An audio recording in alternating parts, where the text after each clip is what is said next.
이 시간에는 우리 말씀 보겠습니다.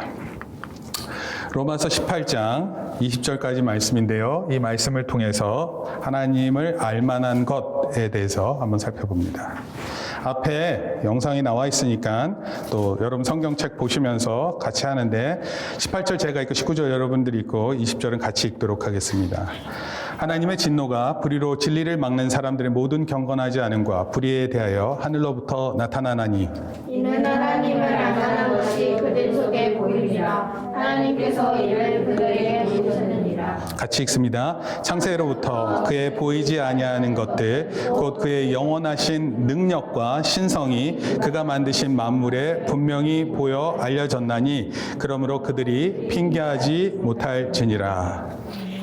여러분 성경 말씀이 조금 어려운 듯해요. 그러나 여러분들이 오늘 예배를 드리고 갈 때는 이 성경 말씀을 다 이해하고 가야 돼요. 그렇죠? 18절 말씀 우리 기억했죠? 하나님의 진노. 왜 갑자기 하나님의 진노가 나왔죠? 하나님의 진노가 나온 것은 다른 게 아니에요. 하나님께서 구원하시는 방법을 어떻게 하셨어요? 예수님을 믿으면 되게 하셨어요. 예수님을 우리 가운데 보내주셔서 십자가에 죽으셨다가 부활하심을 통해 그 사실을 믿는 자들이 복음을 믿는 거고 그 복음을 믿는 것을 통해 구원받는 능력을 제시해 주셨어요. 그런데 그것을 믿는 사람은 구원받지만 믿지 않는 사람은 어떻게 돼요? 아니 여기 있는 말씀은 하나님의 진노가 있다는 것을 알게 된다 이런 뜻이에요. 하나님의 방법을 주셨는데 그 하나님의 방법을 모른 채 하거나 무시하면 하나님께서 매우 화나신다 이런 뜻이에요. 여러분 부모님 말씀을 부모님 싫어하는 거 있죠? 특별히 이러한 것은 싫어하는 거예요. 여러분 그러면 뭐 있으세요? 있어야지. 하나님께서 특별히 부모님께서 특별히 싫어하는 게 있는데 그것을 싫어하면 여러분들 어떻게 돼요? 혼나요. 네, 그냥 혼나요? 여러 번 반복해봐요. 어떻게 될 것 같아요? 엄마 싫어하는 걸 계속 해봐. 그럼 어떻게 될 것 같아요? 맞아요. 맞아요? 네. 몇 대 맞아요? 손바닥 크게 혼났을 때 한 5대. 5대씩 맞아요? 목사님은 그런 거 한 4, 5살 때 우리 진기중기한테 했어요. 손바닥으로. 목사님은 지금은 어떻게 할 것 같아요? 못 때려요. 못 때려요? 안 때리죠. 왜 때려요? 지금 말 다 듣고 있는데. 이제 초등학교 졸업하기 전까지 이제 저 손바닥 끝내야 돼요. 하나님 앞에서 우리가 하나님 원하는 방식을 만약에 싫어하잖아요. 어떻게 될 것 같아요? 하나님께서 어떻게 하세요? 우리 말씀 읽었잖아요. 18절 말씀. 하나님이 분노하세요. 화내신다고요. 자, 앞에 잠깐만 집중할게요. 네, 고개 숙이지 마세요. 하나님 말씀 들을 때 여러분들 자꾸 외면하지 마세요. 딴 생각하지 마세요. 이왕에 예배 드릴 때 전심을 다해서 하세요. 그래서 목사님이 요구하는 게 다른 거 아니에요. 여러분들 토요일 날 시간 잘 지내야 돼요. 목사님은 이 시간을 위해서 모든 시간을 다 준비해요. 이 시간을 위해서. 여러분들도 이 시간을 위해서는 전심을 다해서 예배해야 돼요. 내 행동하려고 여기 와 있는 거 아니에요. 내 생각 말하려고 와 있는 거 아니에요. 여기서 성경 말씀이 어떠한지를 알려고. 자, 하나님의 방법대로 구원하심을 하나님께서 주셨는데 그 능력, 복음을 주셨는데 그것을 우리가 무시하잖아요. 그럼 하나님 화내세요. 하나님 분노하신다. 진노하신다. 그리고 거기에 또 얘기했어요. 불의로 진리를 막는 사람. 또 불의한 것에 대해서 하나님 불의한 게 다른 거 아니에요. 하나님을 믿는 예수님을 믿어서 구원받는 그 사실을 불의하다고. 저는 그런 방식이 싫어요. 하나님께서 그렇게 구원하신다는데 저는 싫어요. 이렇게 말하는 사람을 하나님께서 매우 분노하세요. 그리고 또한 또 그러한 진리를 막는 사람들이 있어요. 오늘은 목사님이 약간 이 부분에 대해서 얘기를 할 거예요. 그리고 19절에 보니까 중요한 제목이에요. 오늘 말씀. 하나님을 뭐 할 것이 있어요? 알만한 것이 있다 그래서요. 어떻게 하나님을 알만한 것이 있을까요? 그리고 어디에 있어요? 하나님을 알만한 것이? 그들 속에 있다. 그들 속을 뭘 얘기하는 걸까요? 우리 안에 있다. 이럴 때 우리의 마음 안에도 있어요. 우리 자연 안에도 있고요. 그리고 이를 그들에게 어떻게 하셨다고요? 보이셨어요. 하나님 어떤 분이세요? 하나님 보이시는 분이세요? 안 보이시는 분이세요? 안 보이시는 분이세요. 근데 하나님 안 보이시는데 우리 가운데 하나님을 볼 수 있게 해놓으셨다 이런 뜻이에요. 그리고 20절에 보니까 창세로부터 그의 보이지 아니하는 것도 원래 하나님 안 보이시잖아요. 그렇죠? 그의 영원하신 능력, 하나님 영원하신 능력이 보여요? 안 보여요. 하나님의 신성, 하나님이 신이시다라는 거 보여요? 잘 안 보여요. 그러나 만드신 만물에 분명히 알게 하셨다 이렇게 얘기했어요. 그래서 그들이 하나님을 아는 사람들 또 하나님을 안 믿는 사람들이 핑계할 수 없다. 아, 하나님 계시구나 이렇게 알게 하겠다 이런 뜻이에요. 지난주에 있었던 사람 이야기인데 프레드 호일이라는 사람에 대해서 잠깐 얘기했어요. 이 사람 원래 빅뱅 이론에 시작하는 사람이었는데 이 사람 원래 빅뱅 이론을 믿는 사람은 아니었어요. 이 사람은 원래 진화론자였어요. 진화론자는 어떤 사람일까요? 한번 읽어볼까요? 시작. 신이 필요 없이 생명이 저절로 생길 수 있다고 생각하고 저절로 생겨서 여러분들이 있다 이런 뜻이에요. 여러분 저절로 생겼어요? 아니 근데 많은 사람들은 저절로 생겼다고 믿어요. 프레드 호일이라는 이 과학자도 그렇게 믿었어요. 저절로 생길 수 있는 확률을 계산했대요. 이게 조금 어려운 말인데 10의 50승분의 1 이상은 0이라 그래요. 10의 50승분의 1. 10의 50승 하면은 여러분들 어떻게 써야 되는지 잘 모르겠죠. 10분의 1 알죠? 10분의 1. 근데 10 위에다가 조그맣게 50을 써야 돼요. 그게 10의 50승분의 1 이렇게 얘기해요. 그러니까 10을 50번 곱하면 돼. 10 곱하기 10 곱하기 10 곱하기 50이 500가 아니야. 10을 50번 곱하니까 10 곱하기 10 곱하니까 5가 절대로 안 나와. 10을 50번 곱해야 되니까. 좀 어려운 얘기예요. 고등학생들은 말 이해돼요? 10의 50승? 10의 50승분의 1이에요. 이거를 뭐라고 부른다고요? 0. 이런 확률은 0이에요, 0. 일어날 수 없어요. 근데 프레드 호일이 계산을 해봤더니 10의 16만 7천 승분의 1이 나왔어요. 10의 50승분의 1이 0인데 16만 7천분의 이거 무슨 소리예요? 0보다 더 0인 거야. 이런 일이 일어날 수 있다 없다. 그래서 이 프레드 호일이라는 사람이 사람이 저절로 생겨날 수 있는 확률은 없구나 이렇게 알았어요. 그리고 진화론이 허구, 거짓말이다라고 말하기 시작했어요. 그게 이 사람이 이제 과학자로서 말하기 시작했어요. 프레드 호일은 계산을 통해서 우주의 생명체가 스스로 생길 수 있는 확률은 없다 이렇게 생각했어요. 그리고 이것을 마치 이렇게 얘기해서 한번 읽어볼까요? 집중하고 보세요. 수많은 시작. 수많은 부속품이 쌓여있는 고물상에 회오린 바람이 불어와서 모든 부품을 하늘에 올려보낸 후 이 부품이 땅바닥에 떨어지면서 단 한 번에 우연히 보잉 747 정보 여객기가 조립될 확률보다 더 적다. 이게 무슨 확률인지 알아? 갑자기 태풍이 불어왔는데 고물상에 불어왔어. 그리고 모든 물건들이 확 올라갔다가 갑자기 보잉 747 비행기가 뚝 떨어지는 거야. 근데 그 확률보다 더 어려운 게 스스로 생길 수 있는 확률이에요. 생명이. 말이 안 되죠. 747 뭐예요? 747 비행기 있어요. 가장 큰 비행기를 747 전보 여행기라 그래요. 그러니까 이 말은 무슨 얘기를 한 거냐면 결코 생명은 저절로 생길 수 없다. 그럼 이 반대말은 뭘까요? 생명이 스스로 있을 수 없으니까 무슨 뜻이에요? 누군가 생명을 만드신 분이 있다 이런 뜻이에요. 그 누군가는 몰라요. 그래서 프레드 호일 박사님 같은 경우는 원래는 무신론자, 신이 없다고 얘기했는데 신은 있다 이렇게 말하는, 신이 있다는 것이 곧 기독교를 믿는다 이런 거는 아니에요. 어차피 신이 있다고 말하는 종교들은 많으니까. 그러나 생명이 저절로 생길 수 있는 확률은 없다 이렇게 얘기를 했어요. 그 프레드 호일이라는 박사님 얼굴이 이렇게 생겼어요.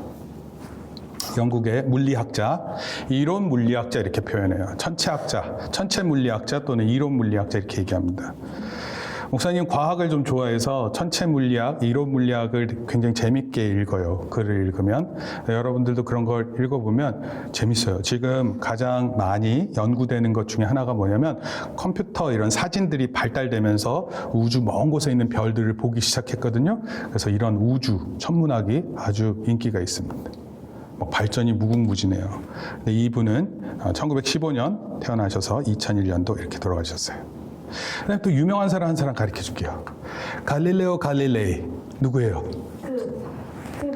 천문학자. 뭐 천문학자야, 맞아요. 지구는 둥글다는 것을 발견했어요. 근데 이분이 이런 얘기를 했어요. 한번 읽어볼까요? 하나님은 시작. 하나님은 우리에게 두 권의 책을 주셨는데 한 권은 자연이란 책이고 다른 한 권은 성경이다. 우리는 하나님의 솜씨를 하나님이 주신 자연이란 책에서 배운다. 갈릴레오 갈릴레이라는 이 사람이 유명한 사람이에요, 당시. 근데 당시 무슨 얘기를 했냐면 지구가 둥글다고 얘기했다가 이거 저기 재판 갔어요. 지구가 둥글다. 지금 우리 지구가 둥글다고 생각하죠. 근데 옛날에는 지구가 평평하다고 생각했어요. 그래서 맨 끝에 가면은 마치 이렇게 폭포처럼 뚝 떨어진다 생각했어. 그래서 배 타고 멀리 가면 위험해 이렇게 얘기했어요. 그렇게 다 생각하고 있었거든요. 근데 갈릴레오 갈릴레이가 뭐라고 얘기했어요? 지구는 둥글다 이 사실을 얘기했어요. 근데 웃긴 게 뭐냐면 여러분 이렇게 우주를 볼 때 전체 별들이 어떻게 생겼어요? 다 동그랗게 생겼잖아요. 그렇죠? 그러면 당연히 지구가 둥글다는 걸 이해해야죠. 근데 그때 당시 사람들은 지구는 평평한 이렇게 평면만 있다고 생각한 거예요. 나머지는 다 옆에 다 떨어진다 이렇게 생각했어요. 어디든 멀리 가면 다 죽는다 이렇게 생각해요. 그러다가 망원경을 봤는데 망원경을 멀리 보니까 배의 모습이 어떻게 시작됐어요? 배의 맨 윗부분이 보이기 시작하고 점점 배 모습이 다 이렇게 드러나는 그런 망원경 관찰을 한 거예요. 그러고 나서 지구가 둥글다 이렇게 얘기를 한 거예요. 여러분, 하나님께서 이런 보편적인 모습을 나타내 주셔서 하나님이 어떠한 분이신지 사람들이 알 수 있게끔 도와주셨다 이런 뜻입니다. 그래서 갈릴레오 갈릴레이 굉장히 뛰어난 천문학자고 과학자고 또 신학자고 수학자였던 사람인데 이 사람이 자연은 하나님께서 주신 하나님의 솜씨를 나타낸 책이다 이렇게 얘기를 했어요. 망원경을 통해 지구가 둥글다는 사실을 얘기했고, 그 다음에 또 이 사람이 얘기한 게 뭐냐면 중요한 거예요. 태양계의 중심이 지구가 아니라 태양이다 이걸 밝혔어요. 그러니까 누가 누구를 도는 거예요? 태양이 지구를 돌아요? 지구가 태양을 돌아요? 그렇죠. 지구가 태양을 돈다는 사실. 그때 당시에는 지구를 중심으로 모든 우주가 돈다. 왜냐하면 이렇게 보면 별들이 움직이잖아. 그래서 지구는 움직이지 않은 채 모든 태양이 떴다가 지구 구르니까 그렇게 생각을 해요. 근데 실제로는 어떻게 돼요? 태양을 지구가 돈다는 사실을 밝혔습니다. 이런 것들을 밝혔던 사람이 그 모든 과학을 통해서 하나님이 계시다라는 것을 이렇게 인정했어요. 갈릴레오 갈릴레이라는 사람은 이렇게 생겼습니다. 이때는 사진이 없었기 때문에 이렇게 뭐라 그러죠? 초상화 이렇게 그려서 이렇게 기록했습니다. 여러분, 보통 하나님 믿지 않는 사람들을 우리 기독교인들을 뭐라고 부르냐면 이렇게 불러요. 비기독교인. 따라합시다. 비기독교인. 또는 자연인. 그다음에 불신자. 이렇게 불러요. 자, 지금 중요한 거 이거예요. 하나님을 알만한 것이 있다고 했는데 지금부터 이제 중요한 거예요. 본문은요, 오늘 우리가 읽었었던 본문은 하나님을 알만한 것이 누구에게 나타나 있냐면 비기독교인, 자연인, 불신자들에게 알려져 있다 이런 뜻이에요. 여러분이 기독교인이 된 것은 아마도 아직 기독교인이 아닌 사람도 있을 수 있어요. 교회는 나왔지만 기독교인이 된 것은 아마도 여러분 부모님 때문에 또 여러분 친구 때문에 여러분 형제나 자매 때문에 그들의 전도 또 인도 관계 때문에 나왔을 수 있죠. 그런데 자연인에게는 불신자 비기독교인들에게는 교회를 나가지 않아도 하나님을 알만한 것이 있다고 오늘 성경에서 기록하고 있어요. 자, 우리 이거 그 내용 아는 거죠. 근데 오늘 제가 여러분들하고 얘기를 나누고 싶은 것은 좀 잘 들어야 돼요. 문제는 읽어보세요. 한번 읽어볼게요. 시작. 문제는 자연인이 하나님을 알만한 것을 깨닫다. 기독교인의 위선을 보면 하나님을 믿고 싶어하지 않는다는 것이. 여러분들이 하나님을 잘 믿는데 이렇게 교회에서는 잘 믿는 척을 하는데 교회 밖을 나가면 여러분들의 잘못된 모습이 드러나는 거예요. 그러지 않을 것 같은데 굉장히 자기를 잘한다고 생각하고 자기 칭찬을 즐기고 자기 자랑만 늘어놓는 거예요. 그리고 남을 아주 무시하기 시작하는 거예요. 이런 모습을 보면 좋아하겠어요? 싫어하겠어요? 싫어하죠? 교회 안에서는 뭐 할 수 있다 그러고 뭐 하나님만 최고고 뭐 성령님께서 우리를 도우시고 뭐 이렇게 찬송 다 해요. 하나님께서 당신을 이렇게 찬양 다 하는데 딱 밖에 나가면 그런 거 없는 거야. 난 너가 잘 안 됐으면 좋겠어. 나는 내가 열심히 하지만 왜 이렇게 못하는지 모르겠어. 그래서 일종의 그런 마음들, 이런저런 마음들이 막 있는 거예요. 근데 그것을 자연인들이 보고 교회를 나오려고 하기보다는 교회를 안 나오고 싶어하는 마음이 생기는 거예요. 여러분 이렇게 하면 될까 안 될까? 다시 얘기할게요. 이렇게 하면 될까 안 될까? 안 돼요. 절대로 안 되는 거예요. 조금 더 계속 얘기를 해볼게요.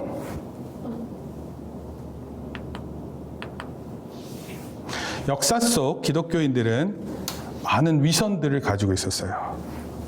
잘한 것도 있지만 기독교인들이 잘했던 것도 있어요. 그런데 기독교인들이 위선은 잘못된 행동을 의미해요. 그래서 엄청난 악행을 저질렀어요.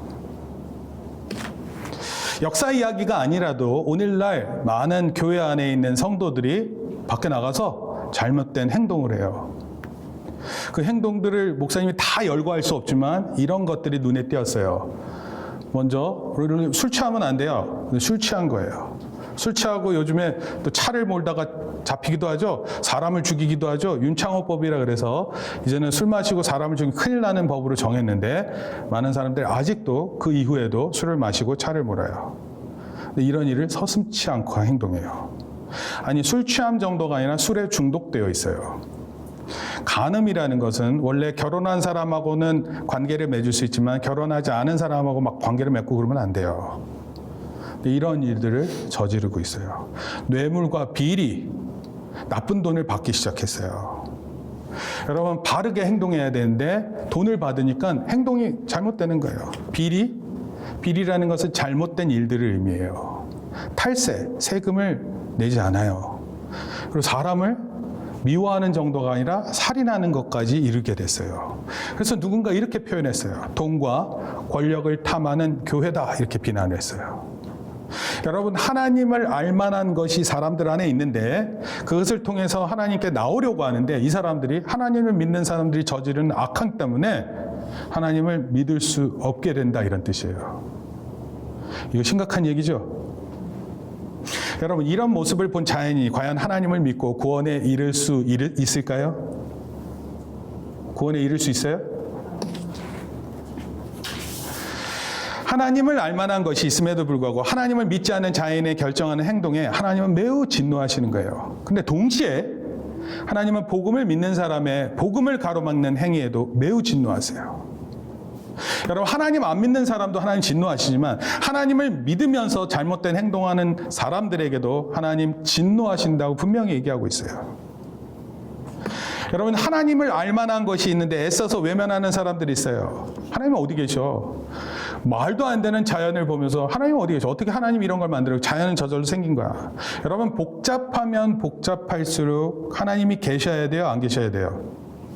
계셔야 돼요. 여러분들 만약에 산에 올라갔는데 거기 딱 올라갔더니 거기 뭐가 있냐면 일종의 망원경이 하나 딱 있는 거야. 그럼 여러분들이 생각할 때 목사님 보세요. 산에 올라갔는데 뭐가 있다고요? 망원경이 있다. 그럼 망원경을 보면서 이렇게 얘기해요? 와 자연이 스스로 만들어낸 아주 위대한 작품이다. 이렇게 말하는 사람이 있어요? 절대로 망원경은 그곳에 있다면 그것은 자연이 만들어낸 게 아니에요. 복잡한 물건일수록 누군가가 만들어낸 거예요.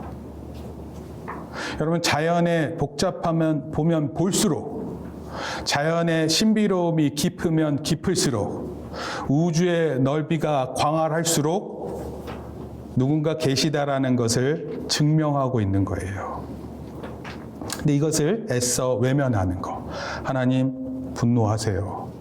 그런데 복음을 전하는 기독교인들 있죠? 하나님을 전하고 뭐 하나님 안 전하는 사람들도 있어요. 근데 하나님 전하든 안 전하든 상관없어요. 근데 이 사람들의 잘못된 행동을 모르고 불신했다고 정죄하면 안 된다라는 거예요. 그러니까 우리의 모습도 살펴보면서 동시에 하나님을 알만한 것이 있는 사람들에 대해서 하나님 분노하신다라는 사실을 꼭 기억했으면 좋겠어요. 여러분 하나님을 알만한 것이라는 것은 무슨 뜻이냐면 일종의 하나님을 알 수 있는 지식이다 이런 뜻이에요. 근데 이 지식은 구원에 이르는 지식은 아니에요. 구원에 이르는 지식은 뭐예요? 구원에 이르는 지식에는 반드시 예수님이 있어야 돼요.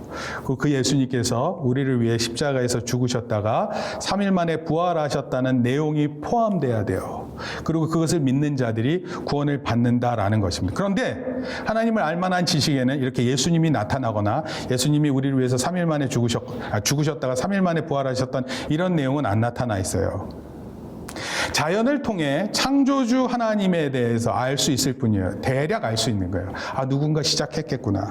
그래서 칼빈이라는 사람이 이 알만한 지식을 조금 규명했어요. 이건 좀 기억해야 돼요. 칼빈이 뭐라고 얘기를 했냐면 이런 걸 뭐라고 그러냐. 알만한 지식을 뭐라고 표현했냐면 따라합시다. 신의식.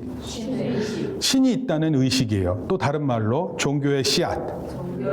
이렇게 불렀어요. 정말 잘 표현한 거예요. 하나님 알만한 것.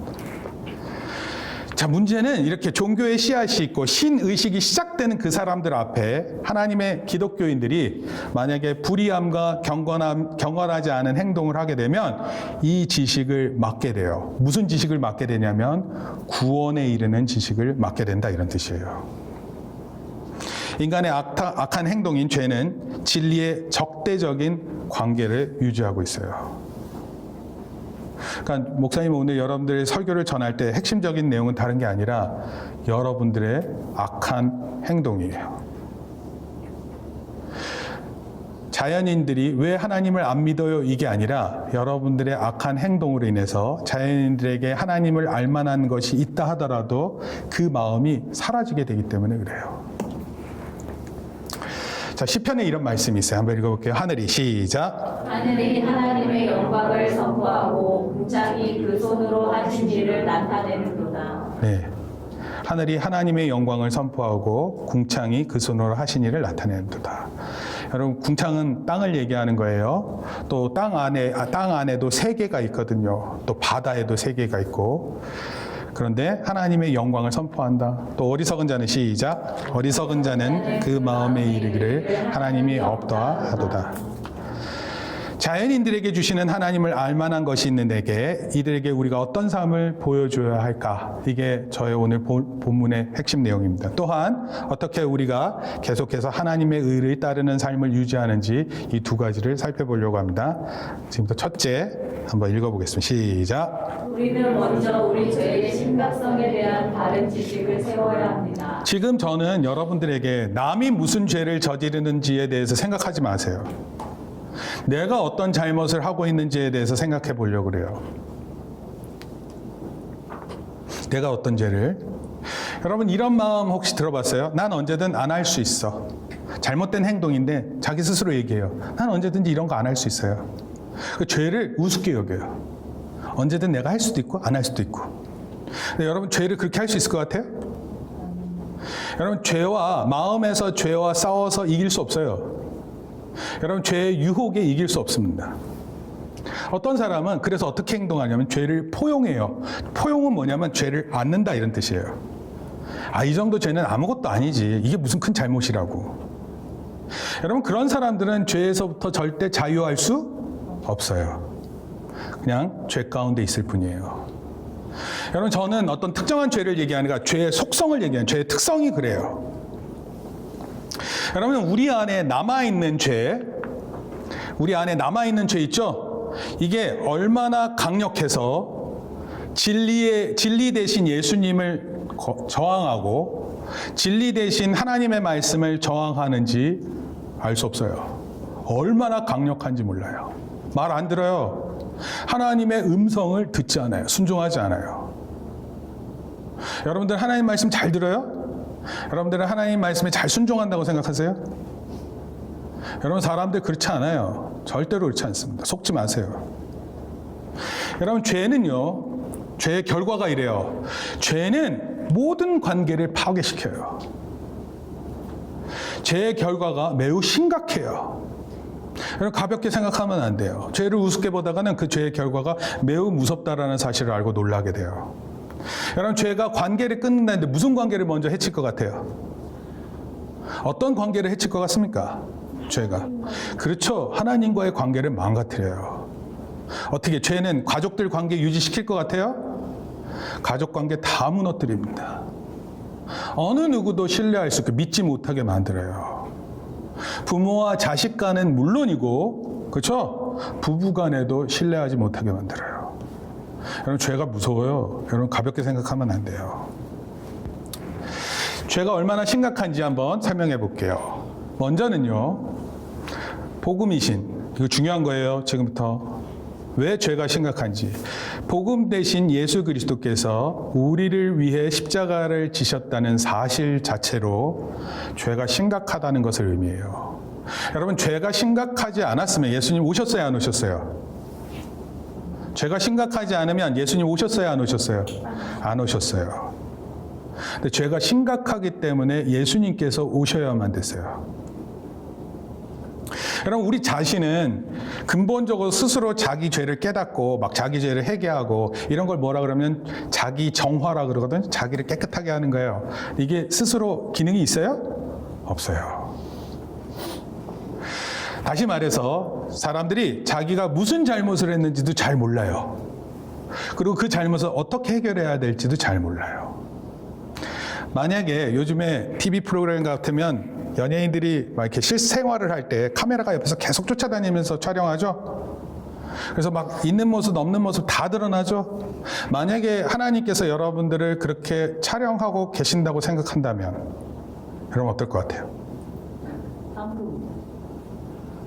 여러분, 하나님한테 저 잘했어요 이렇게 말할 수 있는 사람이 있을 것 같아요? 하나님께서 여러분 평생을 다 찍어놨어. 교회 안에서만 그저 그럴 때 잘하는 모습이 아니라 교회 밖에서 막 친구 욕하고 막 싸우고 신경질 내고 자기 하고 싶은 대로 자기 마음대로 하는 모습을 만약에 그대로 녹화해서 그것을 상영한다면 여기서 견딜 수 있는 사람이 있어요? 여러분들 그거 견딜 수 있어? 요즘에 조국이라는 사람 청문회 했거든요. 법무부 장관 때문에. 한 사람이 다 밝혀지는 거예요. 그 사람뿐만 아니라 그 가족들이 다 드러나요. 여러분 그거 견딜 수 있어요?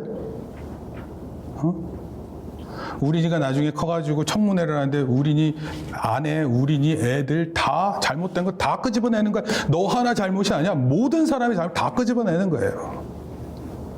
견딜 수 있겠어요? 장례린 견딜 수 있어? 너의 잘못된 걸 다 끄집어내는 거야. 장윤재 넌 견딜 수 있어? 정준기 견딜 수 있을 것 같아? 여러분 죄악된 모습을 반드시 다 끄집어내고 그것을 다 휘저어 놓는 거예요. 이거를 해결할 수가 없어서 예수님 오셨다니까요. 예수님 오신 것 자체로 이미 우리 죄가 심각하다라는 것을 깨달을 수 있어요. 그래서 성경은 뭐라고 얘기를 하냐면 우리의 상태가 뭐라고요?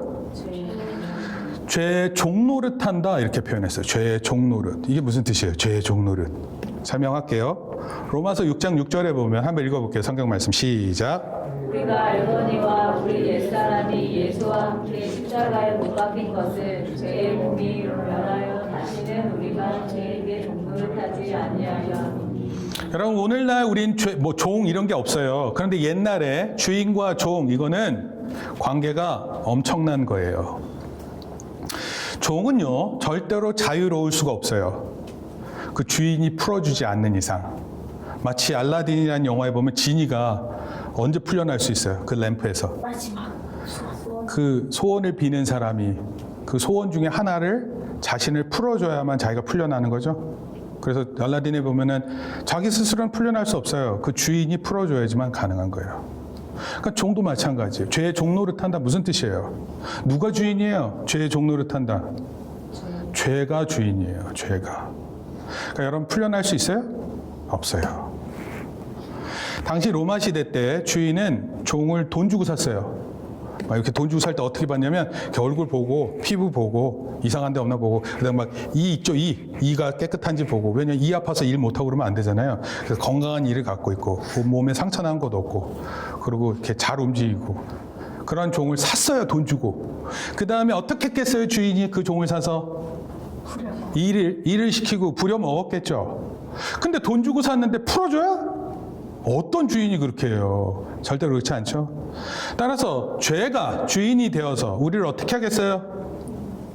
부려먹는 거예요. 온갖 죄를 저지를 수 있게끔 우리를 부려먹는 거예요. 그런 상황에 놓여 있다 이런 뜻이에요. 우리 자신이. 여러분, 자기 자신을 정말 깊이 생각하는 사람은 내가 얼마나 악한지 깨달아요. 그래서 종종 혼자 있다가 내가 이런 나쁜 행동을 하는 사람이구나, 이걸 깨달으면 놀라요. 여러분, 안 놀라죠? 맨날 괜찮은 줄 알죠? 근데 여러분, 몰래카메라를 언젠가 자기를 보는 순간인데 그때는 정말 무섭고 슬프고 두렵습니다.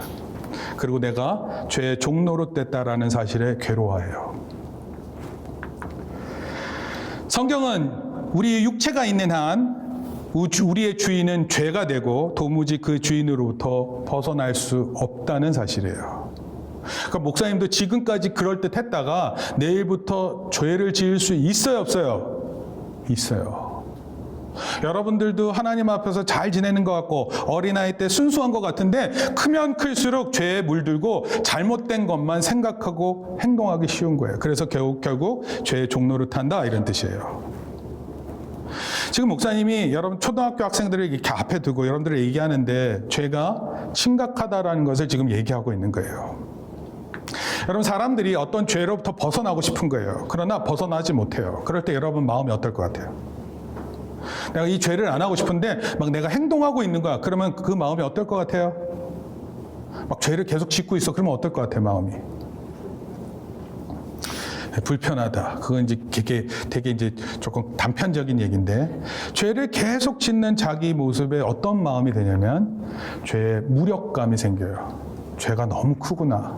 나는 상대가 안 되는구나. 이렇게 깨달아요. 죄를 지으면서도 어쩔 수 없었어, 이런 말만 하고 있는 거예요.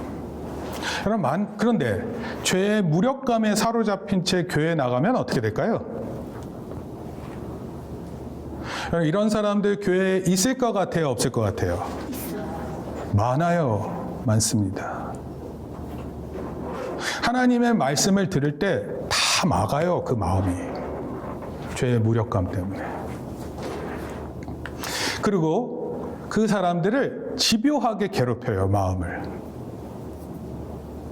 여러분, 오늘날 나타나는 많은 사건들이 있어요. 사건, 사고들이 정말 많습니다. 죄악된 모습들이 다 여기서 비롯되는 거예요. 그리고 깨닫는 거예요. 죄로부터 쉽게 벗어날 수 없구나.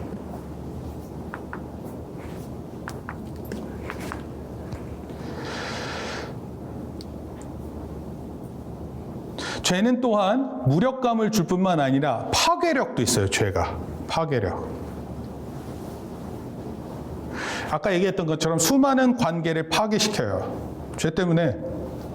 여러분, 친구랑 잘 지내고 있는데 정직하지 않아. 그럼 그 관계가 유지돼? 유지돼요? 절대로 유지되지 않아요. 먼저는 아까 얘기했던 것처럼 하나님과의 관계를 파괴시켜요. 왜냐하면 하나님 죄를 싫어하세요. 그리고 자신의 양심을 마비시켜요. 예전에는 죄책감이 있어서 이런 행동을 하면, 지금은 이제 그런 죄책감이 없어요. 이것을 뭐라 그러냐면 양심을 마비시킨다, 이렇게 표현해요. 가족과 친구, 그리고 성도, 교인들의 관계를 파괴시켜요. 결국 어떻게 되냐면 죄의 노예가 되어 지내다가 하나님 심판 앞에 서게 되는 거예요. 성경의 인물 중에 죄의 파괴력을 경험했었던 사람들이 굉장히 많아요. 그 중에 한 사람 소개할게요. 다윗이에요. 다윗. 우리가 할 때 다윗은 왕이었어요. 그리고 다윗은 하나님의 마음에 합한 사람이 이렇게 알려졌기 때문에 다 좋은 일만 있을 것 같은데 그렇지 않았어요. 다윗은 밧세바라는 여인을 이렇게 간음했어요. 강제로 관계를 맺었어요. 원래 성경에는 십계명에 보면 이런 말씀이 있죠. 살인하지 말라. 간음하지 말라. 이웃의 아내와 소유를 탐내지 말라. 근데 이것을 다 그 십계명을 어겼어요. 무엇보다도 하나님의 말씀을 잘 지켜야 되는 왕이었지만 그렇지 않았어요. 그리고 죄가 죄를 낳았어요. 여러분, 죄가 죄를 낳는다는 게 무슨 뜻인지 알아요? 또 다른 죄를 숨기기 위해서 또 다른 죄를 저질러야만 돼요. 그래서 죄가 죄를 계속 낳게 된 거예요. 근데 하나님께서 나단 선지자를 보내셨어요. 그리고 그 죄를 지적했어요. 그 지적에 다윗은 이렇게 얘기했어요. 눈물로 내 침상을 적셨도다. 여러분 원래 침대에 누우면 편안한 마음으로 잠들어야 되잖아요. 근데 그게 아니라 마음에 찔리는 마음이 너무 많이 있는 거예요. 그래서 눈물을 흘리는 거예요. 혹시 부모님들 중에서 침상에서 눈물을 흘리면 아, 회개하시는구나 이렇게 생각하면 돼요. 여러분 죄의 결과가 혹독했어요. 이것만이 아니에요. 아들을 낳았는데 아들들끼리 살인을 했어요. 아, 진짜 아빠도 살인을 했지만 자식들은 더 교묘하게 형제들을 죽였어요. 아들 압살롬은 아빠를 반역했어요. 그리고 자기가 왕이 되려고 했어요. 그러다가 나중에 죽게 돼요. 다윗이 이 모든 것을 보았어요. 죄의 결과가 얼마나 파괴력이 큰지 혹독한지 알았습니다. 감당하기 쉬웠어요? 감당하기 어렵습니다. 여러분 죄를 하나둘 허용하다가 관계가 끊어지게 돼 있어요. 심각한 경우 사람이 죽게 되기도 해요. 목사님이 우리 학생들을 이렇게 보고 아이들을 보고 관계를 맺어가는데 관계가 잘 형성되지 않을 때가 있어요. 여러분들이 정말 바른 것을 위해서 진짜 노력해야 돼요. 목사님은 여러분들한테 줄 수 있는 것이 그다지 없어요.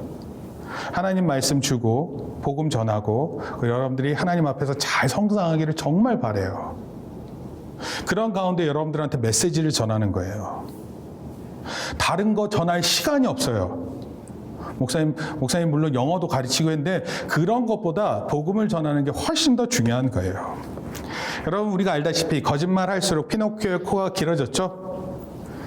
또 우리가 죄를 지으면 지을수록 우리의 죄도 점점 커지게 되어 있어요.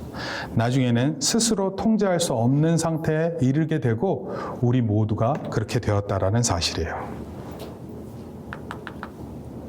여러분 이 사실이 하나님을 알만한 것이 자연에게도 있지만 지금 예배드리고 있는 우리에게도 이 죄의 심각함이 있다는 사실을 깨달아야 돼요.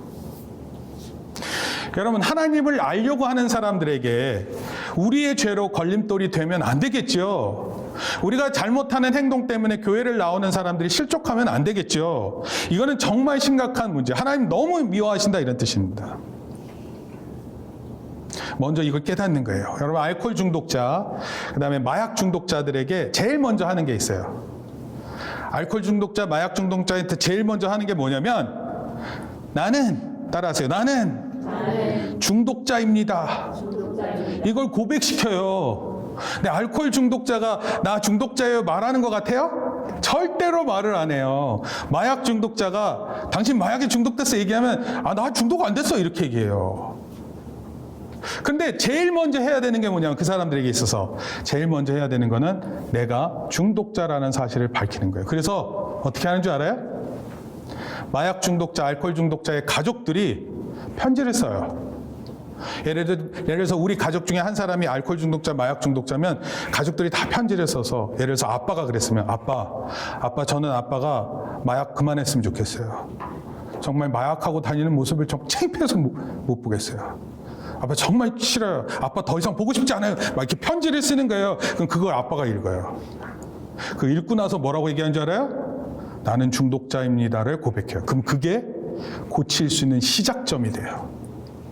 여러분 인정하지 않으면 내가 죄인이라는 사실을 인정하지 않으면 여러분들 죄의 해결점은 없어요. 하나님 앞에서 내가 중독자, 죄의 심각한 중독자라는 것을 깨닫고 고백해야 하는 것입니다. 이것이 첫 번째. 그리고 하나님을 모르는 사람들이 여러분들의 그런 모습을 보면 어떨 것 같아요? 그거 보고 나도 하나님 앞에 나가서 나의 잘못된 것을 고백해야지 이렇게 마음을 먹는 거예요. 여러분들 기도 안 하잖아요? 여러분들 하나님 앞에서 죄를 고백하지 않잖아요? 어느 누구도 와서 고백하지 않아요. 자, 둘째 한번 읽겠습니다. 시작. 우리는 우리 죄의 심각성에 대항하기 위해 진리의 영이신 성령님으로 충만해야 합니다. 자, 우리가 할 수 있는 거는 없어요. 죄에 대해서. 예수님이 오셨던 이유가 그거예요. 그런데 이 심각성, 죄가 심각하구나 이것을 대항하기 위해서 어떻게 해야 된다고요? 성령 충만해요. 여러분 성령 충만하려면 어떻게 해야 돼요? 네, 기도만 하면 안 되고 말씀을 읽어야 돼요. 하나님 말씀을 모르면 여러분 생활할 수 없어요. 뭐가 바르구나 틀리구나 이걸 정할 수가 없어. 그래서 여러분들 말씀 읽어야 돼요. 어떤 사람들은 말씀이 어렵다 그래요. 어려워요. 그래서 목사님이 있는 거예요. 목사님한테 어려운데 안 물어봐요. 안 물어봐요. 놀라운 건 궁금해하지도 않아.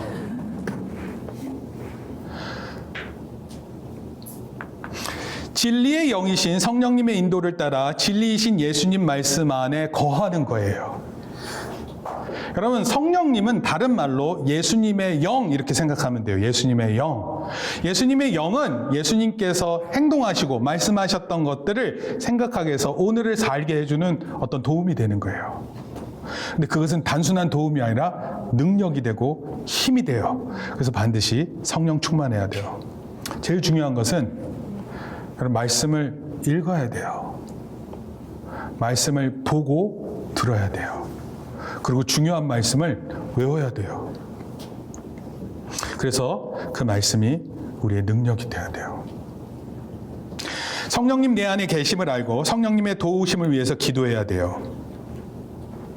자, 죄를 이기는 무기, 우리의 죄된 본능을 이기는 무기로서 하나님께서 주신 것은 뭐냐면 로마서 8장 11절 말씀인데 우리가 같이 읽겠습니다.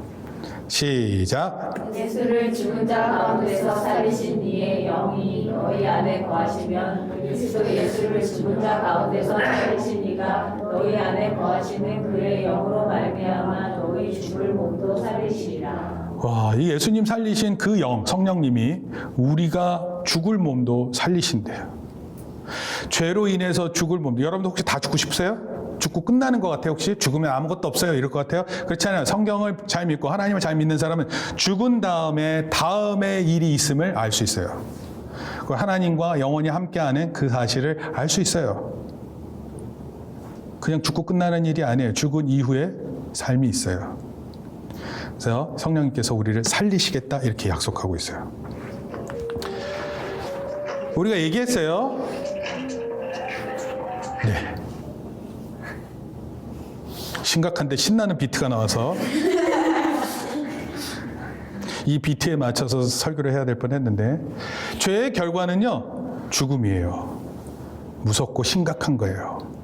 그런데 이 죽음을 이긴 부활의 영, 이걸 다른 말로 성령 이렇게 얘기하면 돼요. 근데 이 성령님이 내 안에 오시고 그렇게 되면 죄가 지배하는 영향에서 지배받지 않게 된다 이런 뜻이에요. 그리고 담대한 믿음 같죠? 아까 하나님의 능력을 이루는 구원을 이루는 하나님의 능력이라고 그렇게 얘기했잖아요. 그런 능력들을 알게 되고 깨달아서 담대한 믿음을 가진 사람들이 돼요. 그러니까 여러분, 저는 여러분들이 이랬으면 좋겠어요. 잘못할 수 있어요. 그러나 분명히 예수님 안에서 용서받을 수 있다는 것을 기억하세요. 그리고 다시 한번 믿음의 사람이 될 수 있다는 것을 반드시 믿으세요. 성령을 받고 충만한 사람들은 담대한 거예요. 두려움 가운데 있고 떨고 있는 모습이 아니에요. 죄 가운데 혼자 있는 그런 모습이 아닙니다. 단순히 하나님의 인도하심을 받는 정도가 아니라 부활의 영으로 충만하게 되는 거예요. 죽음도 두려워하지 않는 거예요. 죄의 결과인 사망과 죽음을 이긴 영이 되신 우리 성령님께서 내 안에 들어 계시잖아요. 그럼 내 속 안에 매일매일마다 꿈틀거리는 뭔가 욕구가 있는 거예요. 죄의 욕구를 능히 이겨내는 힘이 생기는 거예요. 잘못하려고 하려다가 이러면 안 되지 이런 마음이 확 드는 거예요. 여러분, 나쁜 습관을 끊는 게 굉장히 어려워요. 습관을 끊는 게 어렵습니다. 여러분, 나이가 들면 들수록 나쁜 습관이 오래되거든요. 그래서 더 어려워요. 그래서 나이 드신 분들은 대부분 이렇게 얘기해요. 너도 인생 살아봐. 다 이렇게 되지. 그렇지 않아요. 성경의 길은 그런 말을 하는 게 아니에요. 부활의 영인 성령이 우리의 거룩한 생활에 엄청난 무기가 될 수 있음을 잊지 마세요. 로마서 6장 22절 말씀 한번 읽어볼게요. 시작. 그러나 이제는 너희가 죄에게서 해방되고 하나님께 종이 되어 거룩함에 이르는 열매를 얻었으니 이 마지막은 영생이라. 영원한 생명, 구원을 얻는 그 일을 이것에서 비롯된다 이렇게 얘기를 하고 있어요. 성령님을 통해 성령 충만을 통해 죄에서 해방되었고 하나님의 종이 된다. 얼마나 멋진 결과인지 몰라요. 그리고 하나님의 거룩함에 대해 맹렬한 마음이 생기는 거예요. 내가 하나님의 거룩하심을 위해서 내가 살아야지 이런 마음을 갖는 거예요. 여러분 원래 초등학교 애들, 중학교 애들, 고등학생, 대학생들까지 이렇게 하나님이 주신 거룩이라는 말만 들어도 마음이 떨려야 돼. 요즘에는 애들이 얼마나 잘못됐는지 그런 마음이 없어요. 어렸을 때 하나님의 마음 하면 막 마음이 흔들려야 돼요. 하나님 기쁨 된다 이런 걸로 막 좋아야 돼요. 근데 요즘에 그렇지 않아요. 그런 게 어디 있어요? 무슨 뜻인지 아세요? 죄가 더 깊어지고 더 어릴 때 죄가 심각해지고 있다 이런 뜻 같아요. 그러나 성령님을 통해서 성령 충만함을 얻는 사람들은요, 그 마음 가운데 부활의 영이 있기 때문에 내가 잘못하는 것뿐만 아니라 내가 이 죄의 종으로부터 벗어나 하나님의 종이 되고 거룩함을 위한 나의 마음이 막 새겨지는 거예요. 여러분 아까 얘기했죠. 죄가 우리에게 무능력을 준다 그랬고 죄에는 파괴력이 있다 그랬잖아요. 근데 이걸 다 바꾸는 것이 바로 성령님이세요. 하나님에 대한 맹렬한 마음을 갖게 하는 것이 바로 성령님이세요. 성령님은 하나님의 가장 깊으신 것까지 알게 하신다 그랬어요. 그러니까 이런 거예요. 여러분 가운데 계시는 성령님께서 하나님의 깊으신 것을 알게 하신다 이런 뜻입니다. 매일매일 나의 삶에 예수님의 부활의 생명력이 공급되어지는 거예요. 여러분 안에는 죄를 극복할 수 있는 힘이 없다니까요. 그러나 하나님 말씀을 통해서 성령님을 깨닫고 성령님을 우리 마음 가운데 충만하게 이룰 때 이 부활의 생명력을 얻는 것입니다. 죄에 대한 능력을 얻게 되는 거예요. 그리고 이제 그 죄에 대해서 반드시 이겨나가야 돼요. 더 이상 죄의 종노릇이 아닙니다. 결론적으로 말씀드릴게요. 자연인들에게 주시는 하나님을 알만한 것이 있어요. 이들에게 우리가 어떤 삶을 보여줘야 될까요? 우리가 만약에 걸림돌이 돼서 그 사람들이 하나님을 알만한 지식인데 하나님께서 구원을 주신다는 지식에까지 이르지 못하게 한다면, 우리가 막고 있다면 그건 정말 잘못된 거예요. 여러분들 잘못된 행동과 행실 때문에, 말 때문에 실망하거나 좌절하거나 괴로워하면 안 된다는 거예요. 그러니까 여러분 그런 말 하면 안 돼요. 상대방을 저주하고 막 시기하고 질투하는 그런 말을 하면 안 돼요. 어떻게든지 하나님의 사랑이신 말씀을 가지고 그 사람을 위하고 기도하고 대해줘야 돼요. 여러분 학교 갔다고 오면 뭐 하나 때문에 마음이 뾰루뚱해가지고 온갖 상처를 다 입고 그러고 와서 집에 와가지고 지가 왕노릇해. 나 짜증났단 말이야. 오늘 학교에서 얼마나 신경질하는 줄 알아? 이러면서 자기 마음대로 해요. 그런 게 어디 있어요? 여러분 그런 죄된 모습 가운데 있으면 안 돼요. 반드시 성령 충만을 통해서 이겨내야 되는 거예요. 그리고 그 정도가 아니에요. 하나님을 알려고 하는 사람들에게 복음을 제시할 수 있는 그런 능력의 사람들이 되는 거예요. 여러분 이것을 알기 위해서는 먼저 내 자신이 얼마나 죄에 심각하게 있는지를 깨달아야 돼요. 내가 얼마나 잘못됐는지 깨달으란 말이에요. 자기의 약점을 아는 사람이 강한 사람이 되는 거예요. 하나님은 반드시 우리의 죄를 들춰내려고 하는 게 아니라 스스로 깨달아서 하나님 앞에 나오기를 원하시는 거예요. 여러분 반드시 기억하세요. 죄에는 무능력함이 있어요. 그 죄에 거듭 빠져들면 무능력해져요. 죄에는 파괴력이 있어요. 죄에 자꾸 져보세요. 어떤 결과로 나아가는지. 여러분 그런데 우리 안에 그런 능력이 하나도 없어요. 이거 반드시 기억해야 돼요. 우리가 우리의 죄악된 이런 모습을 기억하는 가운데, 둘째, 우리는 우리 죄의 심각성에 대항하기 위해서 반드시 진리의 영이신 성령님으로 충만해야 돼요. 먼저는 내 자신이 얼마나 잘못됐는지, 죄악된지를 깨닫고, 둘째는 진리 대신 성령님이 내 안에 충만하셔야 돼요. 이 성령님은 부활의 영이세요. 그래서 예수님도 살리셨다 그랬어요. 그리고 우리를 살리시겠다 약속하셨어요. 우리가 기도와 말씀으로 더욱 성령 충만해서 오늘도 죄와 싸워 이기고 진리의 종으로 살아갈 수 있도록 도와주시옵소서. 이렇게 기도하는 저와 여러분들 되기를 예수님의 이름으로 축원합니다. 이 시간 함께 한번 기도하겠습니다. 기도하는데 두 가지예요. 하나님, 제가 하나님 앞에 참으로 잘못됐습니다. 죄가 가진 심각함을 알면서도 제가 죄에 대해서 무감각하고 무능력했습니다. 하나님 도와주세요.